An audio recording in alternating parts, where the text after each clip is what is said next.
जय हिंद। नमस्कार प्यारे बच्चों, आप सभी लोगों का मोस्ट वेलकम है आपके अपने प्यारे से YouTube channel CKS online classes में।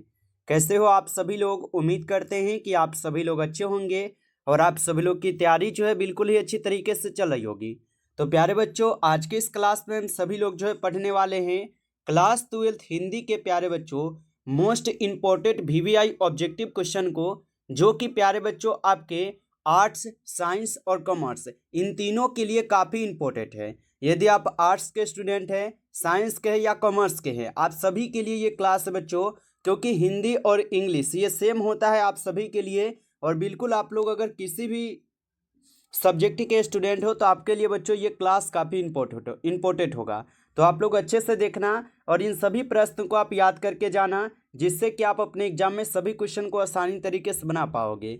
तो चलिए फिर क्लास को स्टार्ट करते हैं और आप जो है हमारे साथ आंसर लगाते चलना। और देखिएगा प्यारे बच्चों, यहाँ पे क्वेश्चन क्या दिया गया है। क्वेश्चन यहाँ पे आपका दिया गया है और क्वेश्चन क्या है आप लोग का? क्वेश्चन है कि सिपाही की माँ एकाकीकी के एकीकार कौन है? चलिए आंसर लगाएंगे आप सभी लोग। सिपाही की माँ एकाकीकी के एकीकार कौन हो जाएंगे? तो यहाँ पे इस क्वेश्चन का आप सही जवाब बच्चों ऑप्शन सी कीजिएगा, मोहन राकेश। ऑप्शन सी यहाँ पे आपका सही जवाब है, मोहन राकेश से याद रखेंगे। चलिए अगला प्रश्न देखिएगा, 2 नंबर क्वेश्चन है और क्वेश्चन है कि निम्नलिखित में से कौन सी रचना गुलेरी जी की है? चलिए बताइएगा आप सभी लोग, निम्नलिखित में से यहाँ पे कौन सी रचना है जो कि गुलेरी जी की रचना है? तो यहाँ पे गुलेरी जी की रचना जो है सुख में जीवन है। ऑप्शन डी कीजिएगा, यहाँ पे आप सही जवाब सुख में जीवन होगा। अगला प्रश्न देखेंगे, क्वेश्चन है आपका अज्ञय जी की माँ का नाम था। चलिए बिल्कुल आप लोग आंसर लगाइएगा। ये सभी क्वेश्चन मोस्ट VVI क्वेश्चन है जो आपके परीक्षा में बच्चों देखने को मिल सकते हैं। तो आप अच्छे से इन प्रश्न को पढ़कर आप लोग जाइए। और अज्ञय की माँ का नाम पूछा है तो आप याद रखना, यहाँ पे बेअंती देवी होगा। क्या होगा? बेअंती देवी होगा, याद रखेंगे। अगला क्वेश्चन यहाँ पे है कि जयप्रकाश नारायण का निधन कब हुआ था? चलिए बताएंगे आप सभी लोग, जयप्रकाश नारायण जी का निधन कब हुआ था? तो याद रखिएगा बच्चों, जयप्रकाश नारायण जी का निधन होता है 8 अक्टूबर 1979 में। ऑप्शन यहाँ पे 20 सही जवाब है, 8 अक्टूबर 1979 में। अगला नंबर क्वेश्चन देखिएगा आप लोग का क्वेश्चन है, जयप्रकाश नारायण को मैग्सेसे सम्मान कब दिया गया था? चलिए बताइए क्या यहाँ पे आंसर होगा? जयप्रकाश नारायण को मैग्सेसे सम्मान कब दिया गया था? तो याद रखना आप सभी लोग, 1965 में दी जाती है। ऑप्शन ए यहाँ पे सही जवाब है, 1965 में। अगला नंबर क्वेश्चन है, रामधारी सिंह दिनकर ने मैट्रिक कब किया था? चलिए बताएंगे आप सभी लोग, रामधारी सिंह दिनकर ने मैट्रिक कब किया था? तो याद रखिएगा आप सभी लोग, रामधारी सिंह दिनकर जो है ये मैट्रिक कब करते हैं? तो 1928 में। ऑप्शन यहाँ पे सही जवाब है, 1928 में किए थे। नेक्स्ट क्वेश्चन है कि भगत सिंह को फांसी दी गई थी। चलिए बताएंगे भगत सिंह को फांसी कब दी गई थी? तो सभी लोगों को पता होगा, भगत सिंह, राजगुरु और सुखदेव इन तीनों लोगों को फांसी की सजा जो है 23 मार्च 1931 को दी जाती है। ऑप्शन ए यहाँ पे आपका सही जवाब होगा। अगला प्रश्न देखिए, क्वेश्चन है कि थारन शब्द किस शब्द से विकसित है? चलिए बताइए आप सभी लोग, थारन शब्द किस शब्द से विकसित है? तो थारन शब्द जो है ये आपके थार शब्द से विकसित है। किससे है? थार शब्द से विकसित है। ऑप्शन बी सही जवाब होगा। आगे देखेंगे, प्रश्न यहाँ पे दिया गया है और प्रश्न है कि बिहार के सुप्रसिद्ध सांस्कृतिक उत्सव वैशाली महोत्सव का बीजारोपण किसने किया था? चलिए बताएंगे, बिहार के सुप्रसिद्ध सांस्कृतिक उत्सव वैशाली महोत्सव का बीजारोपण किसने किया था? तो याद रखिएगा आप सभी लोग, यहाँ पे किए हुए थे आपके जगदीश चंद्र माथुर जी। ऑप्शन बी यहाँ पे सही जवाब है, जगदीश चंद्र माथुर। अगला नंबर प्रश्न देखेंगे, इनमें कौन सी रचना मोहन राकेश की है? चलिए बताइए, इनमें कौन सी रचनाएं हैं जो कि मोहन राकेश जी की रचना है? तो मोहन राकेश की रचना यहाँ पे हो जाएंगे जानवर और जानवर। ऑप्शन बी यहाँ पे आपका सही जवाब है, याद रखेंगे। नेक्स्ट क्वेश्चन यहाँ पे दिया गया है और क्वेश्चन क्या है, नंबर सीन को किस कृति पर साहित्य अकादमी पुरस्कार प्राप्त हुआ था? चलिए बताएंगे आंसर, नंबर सीन को किस कृति पर साहित्य अकादमी पुरस्कार जो है प्राप्त होता है? तो याद रखिएगा आप सभी लोग, इनको मिले हुए थे आपके कविता के नए प्रतिमान पर। ऑप्शन ए यहाँ पे सही जवाब है, कविता के नए प्रतिमान पर। नेक्स्ट क्वेश्चन देखिएगा, क्वेश्चन यहाँ पे है कामायनी के कवि हैं। चलिए बताइए कामायनी के कवि कौन है? तो कामायनी के कवि यहाँ पे देखा जाए तो जयशंकर प्रसाद हो जाएंगे। ऑप्शन बी सही जवाब है, जयशंकर प्रसाद है। अगला नंबर क्वेश्चन देखेंगे, लिरिक का पर्याय है। चलिए बताइए आप सभी लोग, लिरिक का पर्याय हो जाएंगे। तो लिरिक का जो पर्याय है ये प्रगीत हो जाएंगे। ऑप्शन ए कीजिएगा, सही जवाब प्रगीत हो जाएंगे। चलिए आगे देखिएगा, क्वेश्चन है सलाम कहानी संग्रह के कहानीकार कौन है। चलिए बताएंगे आप सभी लोग, सलाम कहानी संग्रह के कहानीकार कौन है। तो सलाम कहानी संग्रह के कहानीकार जो है ओम प्रकाश वाल्मीकि है। ऑप्शन यहाँ पे बी सही जवाब है, ओम प्रकाश वाल्मीकि। अगला नंबर क्वेश्चन देखेंगे, जूठन में चित्रण हुआ है। चलिए बताइए क्या होगा आंसर। जूठन में चित्रण हुआ है। तो जूठन में चित्रण हुआ है सामाजिक विषमता का। किसका हुआ है? सामाजिक विषमता का हुआ है, याद रखेंगे। अगला नंबर प्रश्न यहाँ पे है, जायसी का जन्म स्थान है।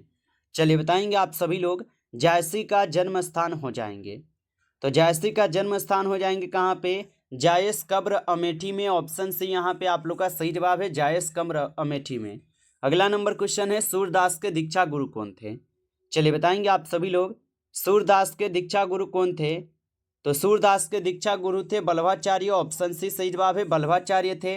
अगला नंबर क्वेश्चन देखिएगा, क्वेश्चन है हनुमान बाहु को तुलसीदास की किस कृति पर एक अंग माना जाता है। तो हनुमान बाहु को तुलसीदास की किस कृति का एक अंग माना जाता है। तो याद रखेंगे आप सभी लोग, इनको कवितावली पे माने जाते हैं। ऑप्शन सी सही जवाब है। नेक्स्ट क्वेश्चन देखेंगे आप लोग का, क्वेश्चन है और क्वेश्चन है कि तुमुल कोलाहल कलह में कविता जो ये किस महाकाव्य का अंश है। तो तुमुल कोलाहल कलह में कविता जो है ये हो जाएंगे आपके कामायनी के। ऑप्शन बी कीजिएगा, सही जवाब कामायनी के हो जाएंगे, याद रखेंगे। अगला नंबर प्रश्न है कि शमशेर बहादुर सिंह का जन्म कहाँ हुआ था। बताइए शमशेर बहादुर सिंह का जन्म कहाँ पे होता है। तो याद रखिएगा आप सभी लोग, शमशेर बहादुर सिंह का जन्म होता है देहरादून में। ऑप्शन ए सही जवाब है, देहरादून में। नेक्स्ट क्वेश्चन देखेंगे, क्वेश्चन है ज्ञानपीठ पुरस्कार से सम्मानित रचना है। चलिए बताइए। और बच्चों आप लाइक नहीं किए होंगे इस क्लास को, तो आप इस क्लास को एक बार लाइक जरूर कर लीजिएगा। नए हैं चैनल पे तो आप इस चैनल को सब्सक्राइब करके आप ऑल नोटिफिकेशन को बच्चों ऑल पे दबा के आप जुड़ जाइएगा, ताकि जब भी क्लास स्टार्ट हो नोटिफिकेशन तुरंत आपके पास पहुंच सके। तो आप इस चैनल को जरूर सब्सक्राइब कर लीजिएगा। और बताइए आप सभी लोग की ज्ञानपीठ पुरस्कार से सम्मानित रचना कौन सी है। तो उर्वशी है, याद रखिएगा आप लोग। अगला प्रश्न देखेंगे, प्रश्न क्या है और प्रश्न दिया गया कि खारा का विलोम क्या है। चलिए बताइए आप सभी लोग, खारा का विलोम क्या होता है। तो खारा का विलोम होता है यहाँ पे खोटा। ऑप्शन ए कीजिएगा, सही जवाब खोटा होता है। अगला नंबर क्वेश्चन देखिएगा आप सभी लोग, यहाँ पे क्वेश्चन दिया गया है, क्वेश्चन है कि विद्यालय का संधि विच्छेद है। चलिए बताइएगा आप सभी लोग, विद्यालय का संधि विच्छेद क्या होता है। तो याद रखिएगा आप सभी लोग, विद्यालय का जो संधि विच्छेद होता है यह होते हैं विद्या जोरालय। ऑप्शन यहाँ पे आप लोग का 20 सही जवाब है, याद रखिएगा। मोस्ट वीवीआई क्वेश्चन है, इसको आप अच्छे से जरूर याद कर लीजिएगा। ये पूछने की चांस बच्चों हम 99% बोल सकते हैं, क्योंकि ये संधि का क्वेश्चन है और अक्सर पूछे जाते हैं। तो इसको आप अच्छे से विशेष रूप से याद रखेंगे। अगला प्रश्न है कि समाज का यहाँ पे विशेषण क्या होगा। चलिए बताइए। तो समाज का अगर विशेषण देखा जाए तो सामाजिक होता है। ऑप्शन ए सही जवाब है, सामाजिक होगा। आगे देखिएगा, प्रश्न है और क्वेश्चन क्या दिया गया है कि घुटने टेकना मुहावरे का अर्थ क्या है। तो याद रखेंगे आप सभी लोग, यहाँ पे इस क्वेश्चन का आपका सही जवाब ऑप्शन ए हो जाएंगे, हार मानना। ऑप्शन ए यहाँ पे सही जवाब है। अगला क्वेश्चन देखेंगे, यहाँ पे क्वेश्चन है आप लोग का 26 नंबर कि संपूर्ण क्रांति के रचनाकार कौन है। चलिए बताएंगे आप सभी लोग कि संपूर्ण क्रांति के रचनाकार कौन है। तो संपूर्ण क्रांति के रचनाकार हो जाएंगे आपके यहाँ पे जयप्रकाश नारायण। ऑप्शन से यहाँ पे सही जवाब है, जयप्रकाश नारायण हो गए। अगला नंबर क्वेश्चन देखेंगे, क्वेश्चन है कि उदंड का विलोम है। चलिए बताइए उदंड का विलोम क्या होता है। तो उदंड का विलोम जो है यहाँ पे विनम्र होता है। ऑप्शन ए कीजिएगा, सही जवाब विनम्र होता है। अगला नंबर प्रश्न देखेंगे, उसने कहा था किस प्रकार की कहानी है। चलिए बताएंगे, उसने कहा था किस प्रकार की कहानी है। तो उसने कहा था ये कर्म प्रधान है। ऑप्शन यहाँ पे 20 सही जवाब है, कर्म प्रधान कहानी है। नेक्स्ट क्वेश्चन देखेंगे, क्वेश्चन है कि बातचीत शीर्षक निबंध के निबंधकार कौन है। चलिए बताइएगा कि बातचीत शीर्षक निबंध के निबंधकार कौन हो जाएंगे। तो बालकृष्ण भट्ट हो जाएंगे। ऑप्शन यहाँ पे आप लोग का 20 सही जवाब है, बालकृष्ण भट्ट। अगला नंबर क्वेश्चन है कि आनंदित में कौन सा प्रत्यय है। चलिए बताएंगे कि आनंदित में कौन सा प्रत्यय है। तो आनंदित में जो यहाँ पे ईत है आप लोग का प्रत्यय शब्द है। ऑप्शन यहाँ पे बी करेंगे, सही जवाब प्रत्यय होगा ईत। अगला नंबर क्वेश्चन देखिएगा, क्वेश्चन है तुलसीदास के दीक्षा गुरु कौन थे। चलिए बताएंगे, तुलसीदास के दीक्षा गुरु कौन थे? तो तुलसीदास के दीक्षा गुरु थे नरहरि दास। ऑप्शन यहाँ पे बी सही जवाब है, नरहरि दास होगा। अगला नंबर प्रश्न देखिएगा, क्वेश्चन है मोहन राकेश की रचना निम्नलिखित में से कौन है? चलिए बताएंगे कि मोहन राकेश की रचना निम्नलिखित में से कौन है। तो मोहन राकेश की रचना जो है निम्नलिखित में से आप सभी लोग का यहाँ पे कौन होगा? तो सिपाही की माँ, जो कि मोहन राकेश की रचना है। ऑप्शन ए सही जवाब है। अगला नंबर क्वेश्चन देखेंगे, आजकल कौन सा समास है? तो आजकल जो है ये आपके द्वंद्व समास हो जाएंगे। ऑप्शन डी कीजिएगा, सही जवाब द्वंद्व समास है। अगला नंबर क्वेश्चन देखेंगे, सुरसागर के कवि हैं। चलिए बताएंगे आप सभी लोग कि सुरसागर के कवि कौन हैं। तो सुरसागर के कवि सूरदास है। ऑप्शन यहाँ पे बी सही जवाब है, सूरदास हो जाएंगे। अगला नंबर क्वेश्चन देखिएगा, क्वेश्चन है खून पसीना एक करना मुहावरे का अर्थ है। चलिए बताइएगा, खून पसीना एक करना मुहावरे का अर्थ क्या होगा?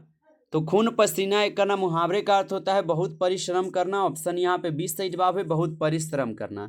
अगला नंबर क्वेश्चन है कि उपवास में कौन सा उपसर्ग है? चलिए बताइएगा, उपवास में कौन सा उपसर्ग है? तो उपवास में यहाँ पे उप जो है ये आप लोग का उपसर्ग है। ऑप्शन ए कीजिएगा, सही जवाब। अगला नंबर प्रश्न है यहाँ पे सकार का विलोम है। चलिए बताएंगे साथियों कि सकार का विलोम क्या होता है। तो सकार का विलोम निराकार होता है। ऑप्शन ए सही जवाब है, निराकार होता है। अगला नंबर क्वेश्चन देखेंगे, हाथ पैर जो ये कौन सा समास है? चलिए बताएंगे, हाथ पैर कौन सा समास है? तो हाथ पैर द्वंद्व समास हो जाएंगे। ऑप्शन ए यहाँ पे सही जवाब है, द्वंद्व समास है। चलिए अगला नंबर क्वेश्चन देखिएगा, क्वेश्चन क्या है? क्वेश्चन है कि कामचोर कौन सा समास है? बताइए कि कामचोर कौन सा समास होगा। तो कामचोर जो ये तत्पुरुष समास है। ऑप्शन यहाँ पे बी सही जवाब है, तत्पुरुष समास। अगला नंबर क्वेश्चन है कि आत्मा का विशेषण है। बताएंगे आप सभी लोग, आत्मा का विशेषण हो जाएंगे। तो आत्मा का यहाँ पे विशेषण जो है आत्मीय हो जाएंगे। ऑप्शन बी सही जवाब है, आत्मीय हो जाएंगे। अगला नंबर क्वेश्चन देखिएगा, क्वेश्चन है नयन का संधि विच्छेद है। चलिए बताएंगे नयन का संधि विच्छेद क्या होता है। तो नयन का ने जोड़ अन होता है। ऑप्शन ए सही जवाब हो जाएंगे, यहाँ पे ने जोड़ अन होता है।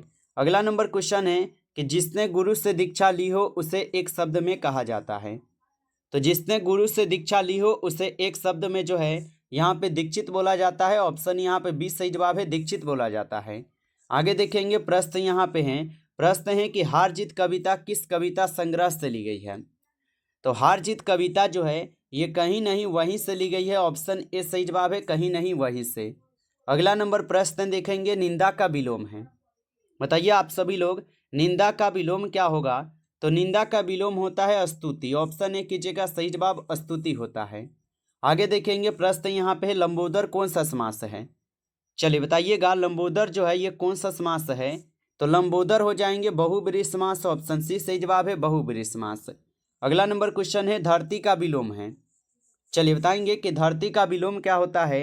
तो धरती का विलोम यहाँ पे हो जाएंगे आप सभी लोगों का आकाश। ऑप्शन ए कीजिएगा, सही जवाब आकाश होगा। आगे देखेंगे यहाँ पे प्रश्न है आप लोगों का कि निश्चय का संधि विच्छेद है। चलिए बताएंगे आप सभी लोग, निश्चय का संधि विच्छेद क्या होता है। तो निह जोड़ चय जो है ये निश्चय का संधि विच्छेद है। ऑप्शन ए सही जवाब है। अगला नंबर क्वेश्चन है कि उद्घाटन का संधि विच्छेद होगा। चलिए बताएंगे आप सभी लोग कि उद्घाटन का संधि विच्छेद क्या है। तो उत जोड़ घाटन जो ये उद्घाटन का संधि विच्छेद है। ऑप्शन यहाँ पे सी है। अगला नंबर प्रश्न है कि जन जन का चेहरा एक शीर्षक कविता के कवि कौन है? तो जन जन का चेहरा एक गजानन माधव मुक्तिबोध जी की रचना है। ऑप्शन बी है। अगला नंबर क्वेश्चन है, इस क्लास का लास्ट है कि भूषण किस काल के कवि माने जाते हैं? तो भूषण जो है ये रीति काल के कवि माने जाते हैं। ऑप्शन ए सही जवाब है, रीति काल के कवि। तो बच्चों इस क्लास में टॉप आपके 50 क्वेश्चन थे जो कि काफ़ी इंपॉर्टेंट और VVS सेलेक्टेड क्वेश्चन थे ये सभी क्वेश्चन। यदि आपको अच्छा लगा हो क्लास बच्चों तो आप सभी लोग इस क्लास को जरूर लाइक कर लीजिएगा। नए जुड़े हैं चैनल पे तो आप इस चैनल को सब्सक्राइब करके आप ऑल नोटिफिकेशन को ऑल पे दबा के जुड़ जाइएगा, जिससे कि जब भी कोई नई क्लास हो सबसे पहले क्लास का नोटिफिकेशन आपके पास जो है पहुँच सके। तो आप इस चैनल को भी सब्सक्राइब जरूर कर लीजिएगा। चलिए फिर मिलते हैं आपसे एक नेक्स्ट टॉपिक के साथ नेक्स्ट क्लास में। तब तक के लिए सभी प्यारे बच्चों को टेक केयर, अच्छी तरीके से तैयारी करते रहिए।